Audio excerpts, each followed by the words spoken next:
Ohio's insert brain rot joke. Ohio's 1986 balloon disaster by Zack Films. I think I've heard of this before, but I don't know the entire story. Was it just so many balloons that it caused like really just like absolute mayhem? We'll see, I guess. We'll just see.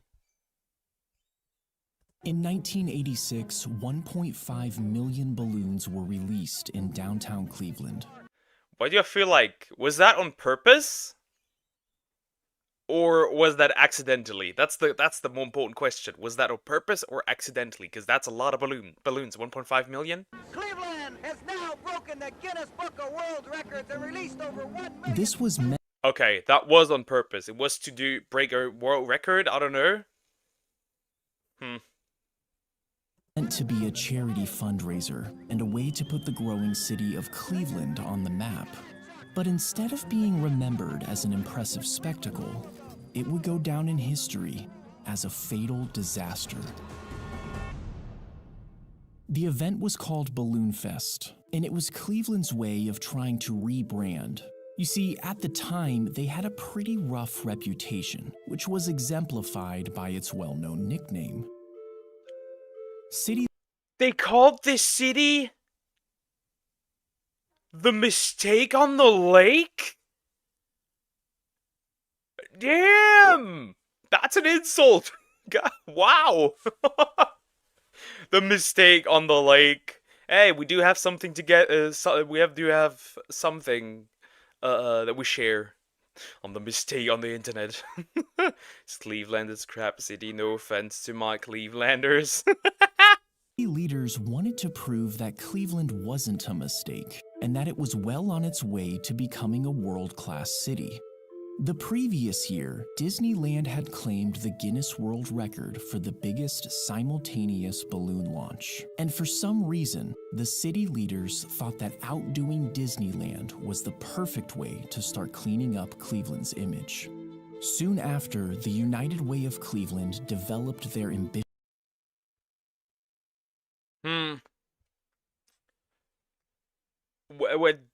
I need some context.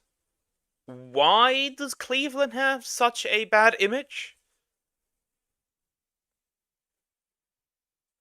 Because I've not heard anything major coming out from that city. So I would like I would like this to be elaborated. Ambitious plan to launch nearly 1,500,000 balloons over the city. The event required 6 months of planning, including the construction of a net the size of a city block. It took thousands of volunteers hours to fill the balloons. And finally, on September 27, 1986, the day of Balloon Fest arrived. As these final preparations were underway in downtown Cleveland, a very different story was unfolding just to the east on Lake Erie. I gotta say, depending on how bad this truly is, the outcome that is some dedication. That is some dedication. First, you gotta make the net the size of a city block. Then you gotta get the balloons. Then you gotta find people who actually make the balloons float. And afterwards, you gotta clean it all up. Cleveland is like one big hood of a city. That does not sound good. I don't know, maybe it's a poor city. No idea. Could be. Previous night, a severe storm had rolled through the area. I do want to remind everybody in part of Ohio, we continue with that severe thunderstorm watch until 1 a.m. And about an hour before the storm, 2 men had gone out fishing. On the morning of the 27th, the day of Balloon Fest, the 2 men were reported missing by their families. Their boat was found abandoned. So 2 dudes on their fisher boat just disappeared? Nowhere to be seen? It was all planned. They disappeared so they could sabotage the balloon day. Abandoned on the lake, and and authorities suspected that the men had fallen overboard because of the weather. The Coast Guard immediately began a search and rescue operation. Meanwhile, in Cleveland's public square, over 100,000 people had gathered to witness the balloon launch. The organizers were pleased that last night's storm had cleared in time for the event to go forward. But as the day wore on, the weather once again took a turn for the worse. A major rainstorm was closing in, but the balloons were already filled and ready to go. Rescheduling at this point would be near impossible. So instead, they released the balloons ahead of schedule. 5, 4, 3, 2, 1. Here we go. Liftoff. And the fan is up. That sounded like a pretty bad idea, considering that a storm was coming up. Yeah, no wonder that backfired. Was there really no way to not release the balloons in general?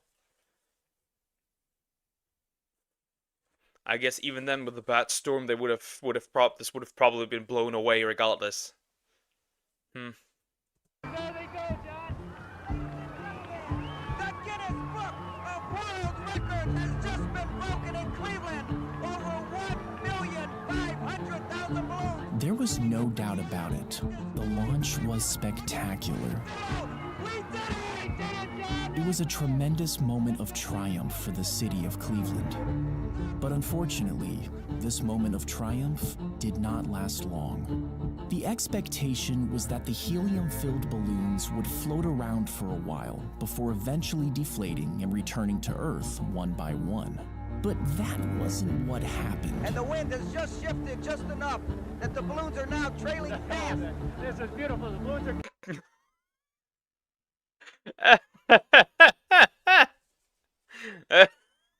Bro be like, yeah, this is beautiful, this is amazing. Instead of the balloons going up, they're going right back to the crowd.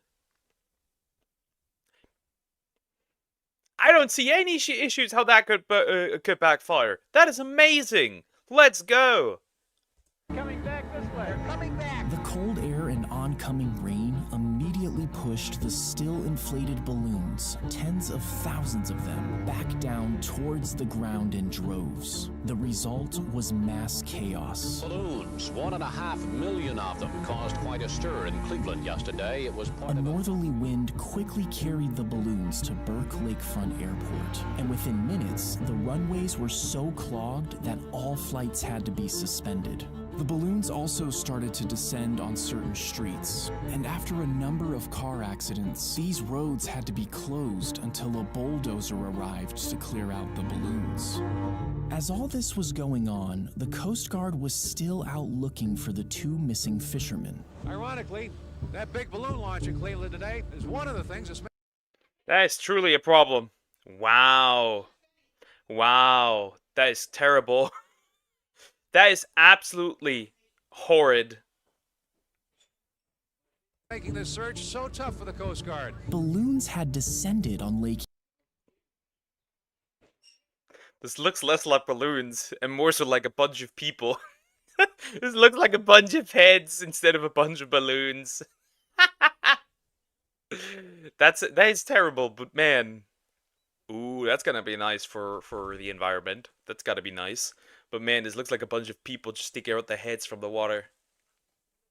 Erie in massive quantities. There's 60% of the balloons launched landed here instead of the planned 10%. It's like trying to find a needle in a haystack here. Can you imagine trying to find somebody floating out here or even spotting a life jacket with all these balloons on the water? On September 29th, 2 days after the balloons were launched, the Coast Guard finally called off the search for the two missing fishermen. And shortly after, both men's bodies washed ashore.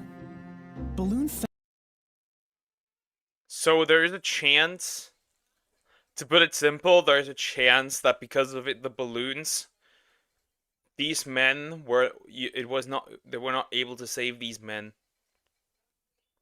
There is a chance. It looks like a graveyard. It does, kind of. Well, with the additional information of the men being dead, it kind of is.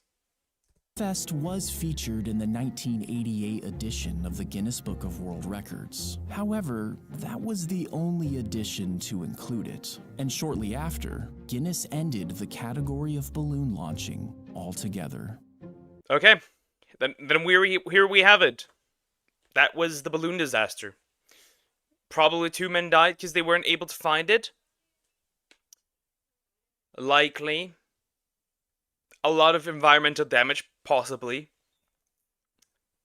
Or hurt people. And a lost world record. 0 out of 10, would not recommend.